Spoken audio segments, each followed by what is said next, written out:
Alors aujourd'hui, eh bien, on va parler de 3 erreurs que beaucoup de gens font avec, leur pognon, qui sont liées, hein, au contexte actuel. On va en parler en détail parce que on est dans une situation qui est lunaire. Franchement, il y a pas d'autre mot. Regarde, il y a en ce moment une discussion par rapport, aux retraites parce que, bah, tu te doutes bien qu'il va y avoir une énième réforme, cette fois probablement pour essayer d'y introduire, une partie, de retraite qui soit par capitalisation, hein, voilà, très bien. Et ce qu'il faut simplement retenir, c'est ce chiffre, hein, tu vois? Je l'ai trouvé sur X. En 1970, il y avait 4 actifs pour 1 retraité et en 2050, pardon, il y aura 1,3 actifs pour 1 retraité. Et tu vois, regarde, je suis ici sur le graphique de, l'INSEE, tu vois? C'est pas des chiffres que j'invente. Et là, enfin, je veux dire, c'est flagrant de voir à quel point ce truc, c'est un Ponzi, c'est une grosse arnaque, quoi, tu vois? En 1990, là, tu vois la pyramide des âges, tu vois? 90, 92, donc on voit ici qu'il y a une grosse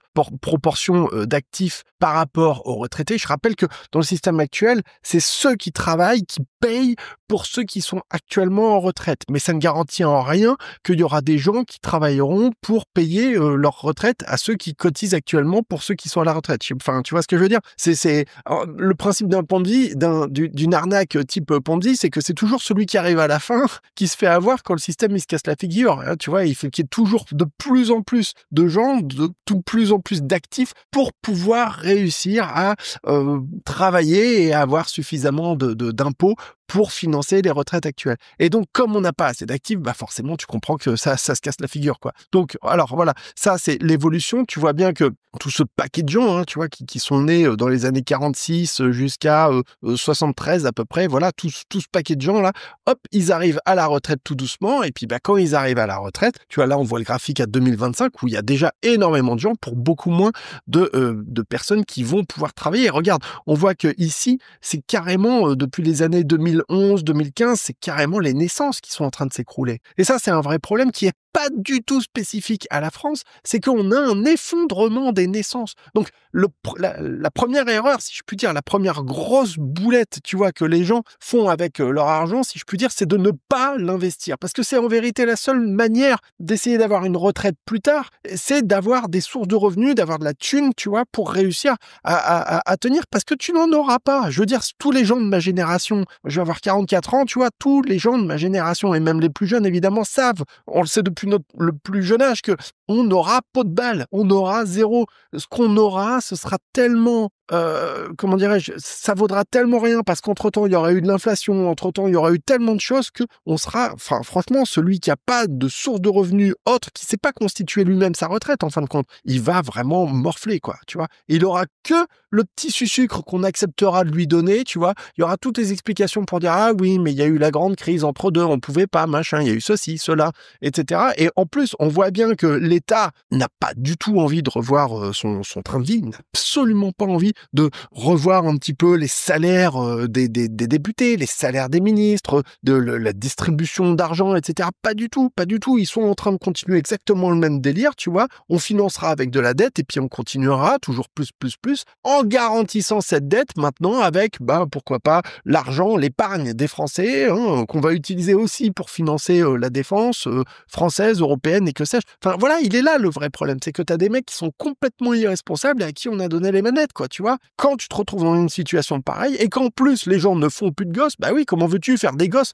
quand t'es dans un climat aussi hostile? L'autre, il devait réarmer démographiquement, il avait dit le pays, bah commence par baisser les impôts pour les familles, commence par stimuler un petit peu d'un point de vue économique tout ça, quoi, parce que si les gens ils savent qu'en ayant plus de gosses, ils vont en prendre 3 fois plus dans la tronche, c'est pas très incitatif, tu vois ce que je veux dire, tu vois? Donc en fin de compte, investis.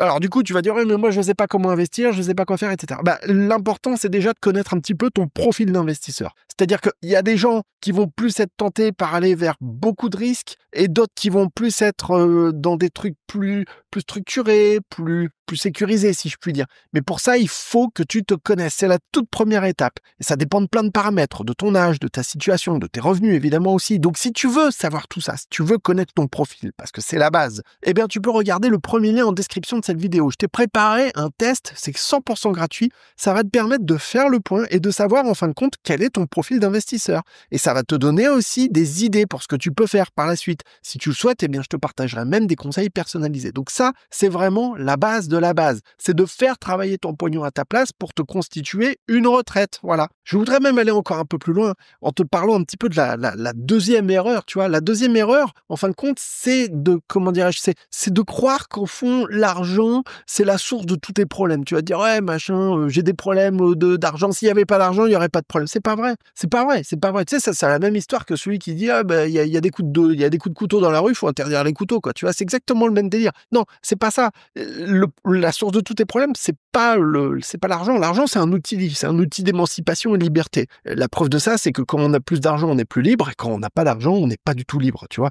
L'argent n'a pas d'odeur, c'est ce que certains disent, mais ce que je peux te dire, moi, en tout cas, c'est que le manque d'argent, ça pue vraiment la merde. Alors, ce qu'il faut faire absolument, c'est essayer d'en avoir plus. Et de comprendre que la source de tes problèmes, une des sources de tes problèmes, c'est certainement pas la seule, mais une des grandes sources de tes problèmes, c'est la corruption. C'est la corruption, clairement. Et elle se présente de différentes formes par des distributions qui sont arbitraires, etc., pour faire plaisir à des copains, pour rendre des services, etc. Tout ça, ce sont des formes de corruption qui prennent des formes vraiment différentes et très variées. Regarde, parce que je voudrais vraiment qu'on revienne un petit peu sur cette histoire des retraites. Je suis tombé sur ce graphique en me baladant un petit peu sur X, et il est vraiment, flagrant. Regarde, ça, c'est la situation en Allemagne. Parce qu'on croit que notre situation, machin, des retraites et tout, je veux dire, tu peux pas regarder les choses qu'au niveau franco-français. Regarde ce qui se passe en Allemagne. Ils en sont arrivés à un niveau aujourd'hui où il y a plus, même beaucoup plus de chiens que de naissances, que de gamins de moins de 10 ans. Il y a plus de chiens que de gosses de moins de 10 ans. Donc, à ton avis, quand on va pousser les curseurs et qu'on va ramener ça dans 20 ans, qu'est-ce que ça va donner ? Tu comprends, le problème, c'est que tu vas te retrouver avec une quantité de vieux, avec des pays où il y aura que des vieux et où il y aura plus de jeunes pour bosser. C'est pas plus compliqué. Alors, à ton avis, qu'est-ce qui va se passer ? Eh ben, évidemment, la retraite. Ils vont continuer de repousser l'âge de la retraite, de faire des systèmes par capitalisation, etc., etc. Et donc, encore une fois, il faut absolument te bouger si tu veux réussir à t'en sortir parce que c'est tendu, quoi. C'est vraiment tendu. Et je parle même pas de si t'avais investi toi-même l'argent que tu cotises au travers de ton salaire et des prestations, etc., qui sont prises sur ton salaire et qui est mis pour le financement des retraites. Si cet argent, toi, tu l'avais investi toi-même sur un ETF qui va te ramener, allez, on va dire entre 7 et 10% par an, mais laisse tomber, quoi. Et c'est pour ça que je veux te dire que la troisième erreur que beaucoup de gens font, beaucoup trop, c'est de croire qu'il faut rester sur les placements traditionnels et sur les solutions traditionnelles. Retiens bien ceci, parce que c'est une règle en tout quasiment. C'est que les solutions traditionnelles, les placements traditionnels sont toujours foireux. Et la preuve qu'ils sont foireux, c'est que s'ils étaient vraiment efficaces, eh bien tout le monde serait déjà millionnaire depuis très longtemps. C'est ça que je veux te dire, c'est que ton banquier, ton conseiller, à la banque, etc., ne travaille pas dans ton intérêt. Il en a rien à carrer de savoir si toi tu vas réussir à t'enrichir ou pas, parce que lui, son objectif, c'est de faire ce que son employeur lui demande. Et son employeur, c'est-à-dire celui qui le nourrit, lui demande de vendre des produits bancaires et assurantiels. Une assurance pour ton téléphone, l'ouverture d'une assurance vie, l'ouverture d'un compte ceci, d'un compte cela, etc., etc. Et c'est ça, c'est là-dessus qu'il gagne de l'argent. Tu comprends ? Donc, il faut pas faire confiance à sa banque. Il faut pas laisser la responsabilité de ton argent, de ton pognon, de ton futur, de ta liberté, parce que l'argent, c'est de la liberté. Faut pas laisser cette responsabilité à des gens qui vont te donner des conseils qui seront pas dans ton intérêt, quoi. Il faut prendre les choses en main, il faut t'éduquer. Il y a plein de vidéos sur cette chaîne que j'ai fait. C'est une chaîne d'éducation financière. Ça s'appelle Frugalisme et Liberté Financière. On parle d'éducation financière. Éduque-toi, forme-toi, regarde. J'ai fait plein de trucs, j'ai fait plein de vidéos. J'ai un catalogue de formation aussi en dessous si ça t'intéresse. Je propose des accompagnements si ça t'intéresse. Mais regarde, que ce soit même avec moi ou un autre, c'est même pas la question. Mais bouge-toi et prends les choses en main parce que si tu le fais pas, d'autres le feront à ta place. Et ça finira pas bien.